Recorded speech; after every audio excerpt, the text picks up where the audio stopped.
Hai, Assalamualaikum. Bismillahirrahmanirrahim. So for today kita akan we will learn about the last chapter, chapter 11, pneumatic circuits and applications. For this chapter kita ada 4 subtopics. Okay, first pneumatic system, graphic symbol, basic pneumatic circuits and pneumatic circuit applications. So for the learning outcome for this chapter, you guys should know about the understand about the pneumatic system and also the graphic symbol for the each components, and know how to what we call it, how to describe the operation of the pneumatic circuits and the applications. Okay, for the pneumatic system, okay, this list actually the variety components of the pneumatic system. We learn in the chapter 10, in the previous video. Okay, kita ada compressor, receiver, filter, regulator and lubricator (FRL), and then air dryers, okay, actuators, control valve and conductors. Okay, in pneumatic circuit, okay, a force delivered by the cylinder and the torque delivered by the motor.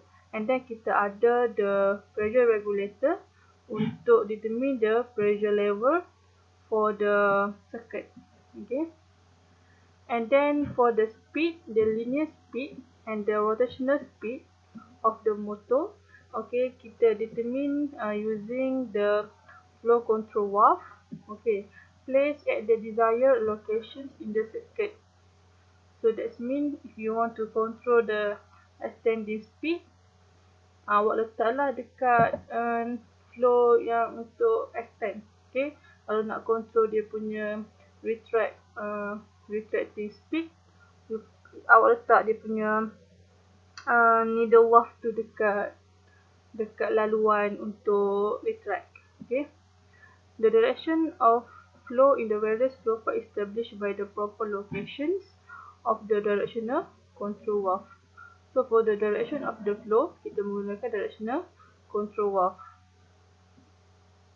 And then apa yang membezakan pneumatic from the hydraulic? Okay, after the air is spent driving the actuators, and then the exhaust back to the atmosphere. Kita release the air into the atmosphere. Kalau dalam hydraulic, the oil akan, the compressed oil tu akan return back ke dalam reservoir ataupun ke dalam tank. For this one, hydraulic system, pneumatic system, kita just release to the atmosphere. Okay, this one adalah important consideration bila awak nak design or analyze the pneumatic system. So you need to consider about the safety of the operations, okay, and then performance of the desired function, supaya setiap komponen tu memenuhi yang kita nak, dia punya performance dia, and the efficiency of the operations, okay, and the cost ni penting lah bila awak design. Okay, this is the graphical symbol. Okay, this one adalah filter, this one dia simbol regulator and lubricator. Tapi selalunya kita just guna this symbol untuk ketiga-tiga ni semua kita combine dalam satu sistem, FRL, filter, regulator and lubricator. And this one adalah silencer, check valve. So check valve, this one they allow the flow, this one they block the flow. Okay, this one they block the flow. And this is the shutter valve. Ni either direction. Okay, dia mana-mana pun dia boleh lalu. Dia yang mana yang high pressure, di situ the flow of the compressed air. And then this one, 3-way push button valve. Okay, 3-way, 1, 2, 3-way push button valve. And then this one adalah 4 ataupun kita call it 5-way. Okay, 1, 2, 3, 4, 5. Okay, this is pump button. Okay. Okay, push button dia kecil. Okay, pump button dia lagi besar. This one adalah limit valve. Okay. And then hand lever. This adalah hand lever. Okay. Operated 4-way valve. Okay. Ataupun 5-way valve. Actually, this one adalah 5-way. This one adalah 3 position. 1, 2, 3. This one 2 positions. Okay. Solenoid actuated. This one adalah simbol untuk solenoid. Okay. Okay, double acting pneumatic cylinder. Double acting sebab dia ada dua the port. Kalau yang single acting, okay, dia ada satu je. Okay, this one adalah single acting. Okay. And then this one adalah air motor. Simbol untuk motor. Okay. Okay, that's all. Apa lagi nak perlu tahu? Okay, good. Okay, so kita akan proceed kepada basic pneumatic circuit. Okay, pneumatic circuits are similar to the hydraulic circuit. Okay, the difference adalah there are no written line used because the exhausted air released to the atmosphere. Okay, macam yang saya mentionkan tadi lah. Okay, apa yang membezakan? Satu adalah no written line. Lagi satu adalah no input device. Macam pump is shown. Because the pneumatic circuit are centralized compressor as they are source of the energy. Okay, so dia tak ada pump. Okay, dia ada simbol untuk source sahaja. Okay. Okay, contohnya macam ni. This is simbol untuk source. Okay, so dia tak ada simbol untuk pump macam dalam hydraulic. So, the circuit number 1 is the control of the single acting air cylinder. Macam mana nak control the single acting? This one adalah single acting cylinder. Okay, the return stroke is accomplished by compression spring located at the rod end of the cylinder. This one. Okay, macam mana dia nak retract? Untuk retract, this spring akan tolak the rod. Okay. When the push button valve is actuated, the cylinder extends. Okay. So when awak press the push button, okay, this DCV akan shift to this position. Okay, you can refer this one. So this shift to this position from the source. Okay, the compressed air flow and then lalu ke FRL untuk filter, regulate and untuk lubricate. And then baru dia akan masuk dalam DCV. So the flow through the port 2, and then dia masuk kepada cylinder, and then dia akan extend. Okay. The cylinder retract when the valve is deactivated. So lah, bila kita deactivated, kita release the push button, the spring akan tolak balik DCV ke this position. Okay, so and then kemudian spring dalam silinder, sebab dah tak ada pressure, spring dalam silinder akan tolak balik untuk the compressed air. Okay, dia akan went out to the atmosphere.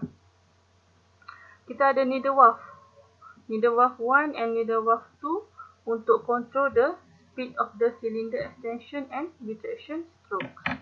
Okay. Okay, next adalah control of the double acting air cylinder. Okay. Okay, this is the symbol for the double acting. Kita ada FRL. This is the source and this is the 5-2 DCV push button. Okay. Double acting cylinder require 4-way DCV. Okay. And the activation of the push button will extend the cylinder. So this circuit dia dalam retraction mode. Okay. Sebab dia punya ni kat sini. So, tengok for this one, dia terus ke atmosphere. Okay. And then bila awak press the push button, the DCV will shift to this position. Okay. We refer this figure.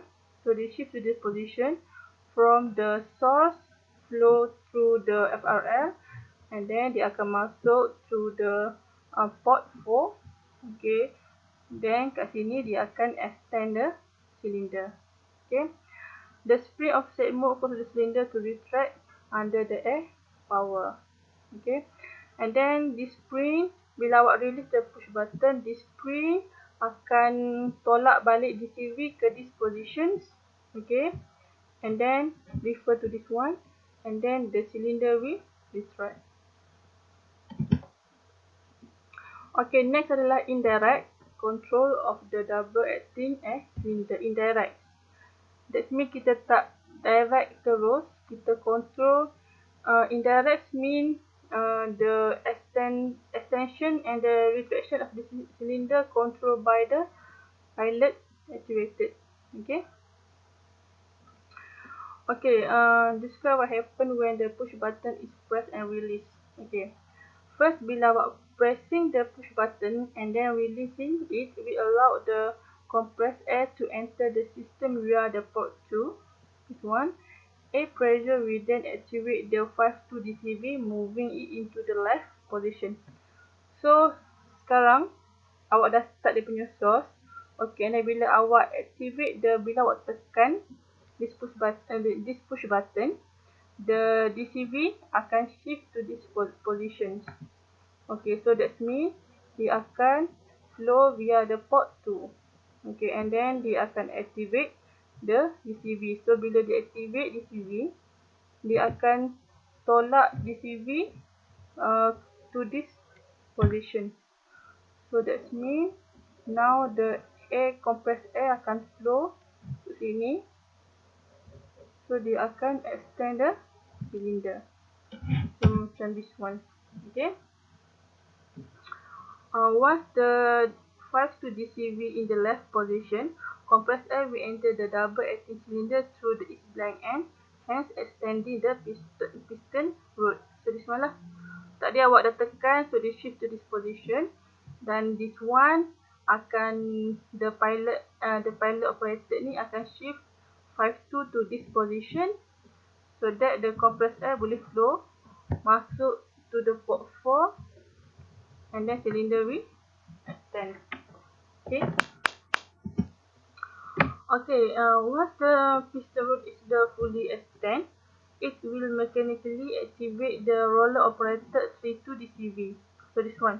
So tengok dia punya simbol kat sini A kan. So bila dia fully extend, this rod akan sentuh simbol A ni adalah this one. Dia akan sentuh the roller operated ataupun we call it limit switch. Okay, bila dia sentuh this one, that means activation of this DCV will then allow the compressed air to enter it and then push back the 52 dCV into the right position. So bila dia activate this one, asalnya dia in this position. So bila awak activate, dia akan change to this position. Okay, macam ni. So bila dia change to this position, okay, compressed air akan masuk. Okay, so dia akan tolak balik the 52 dCV to this position. Okay, dia akan tolak balik to this position. So that's why dia jadi macam ni. So bila dia tolak balik ke sini, compressed air yang ni akan masuk. Okay, compressed air from sini. Okay, dia masuk. So dia akan menyebabkan cylinder ni retract. Okay. This one. Once the 52 dCV in the right position, compressed air will enter the double acting cylinder through the rod end, hence retracting the piston rod. So this one lah. So dia akan retract, return to the initial position. Okay, for this one, saya akan continue dalam video part 2. Okay, that's all. Thank you.